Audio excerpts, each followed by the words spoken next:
Bir zamanlar, küçük bir kasabada yaşayan iki arkadaş vardı, Şiar ve Asmin. İkisi de lise öğrencisiydi ve aynı mahallede büyümüşlerdi. Şiar, teknolojiye ve bilimsel makalelere meraklı bir gençti, her şeyi mantıkla çözmeye çalışır, evrendeki her şeyin kendi kendine var olduğunu düşünürdü. Asmin ise bilimsel düşünmekle birlikte Kur'an'a da hayrandı, onun hikmetli sözlerinden ilham alır, hayatına yön veren bir ışık bulurdu. Bir gün, kasabalarına bir bilge adam geldi.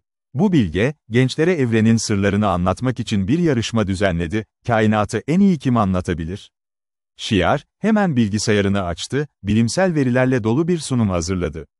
Evrenin yıldızlarını, galaksilerini, fizik kurallarını anlattı. Bakın, dedi, her şey enerji ve maddeden ibaret. Kendi kendine işleyen bir makine gibi. Sunumu renkli grafiklerle doluydu ama bir şey eksikti, anlam. Bilge, Şiar'ın sunumunu dikkatle dinledi ama başını salladı. Bu, evrenin Asmin kabuğu. İçindeki manayı unuttun, dedi. Asmin ise farklı bir yol izledi. Kur'an'dan ilham alarak bir hikaye yazdı. Hikayesinde, evreni bir bahçeye benzetti. Bu bahçe, bir bahçıvanın elinden çıkmış, dedi. Her çiçek, her yıldız, bir sanat eseri. Hepsi bir yaratıcının güzelliğini gösteriyor. Kur'an'dan bir ayet okudu, 7 gök, yer ve içindekiler onu tesbih eder, İsra, 17/44. Asmin, evrendeki her şeyin Allah'ı yücelttiğini, bu düzenin tesadüf olamayacağını anlattı. Bilge, Asmin'in hikayesini dinlerken gülümsedi. İşte bu, dedi, evrenin ruhunu yakalamışsın. Yarışmadan sonra Şiar, Asmin'e sordu, sen nasıl bu kadar derin bir anlam buldun? Asmin, elindeki Kur'an'ı gösterdi. Bu kitap, sadece bir kitap değil.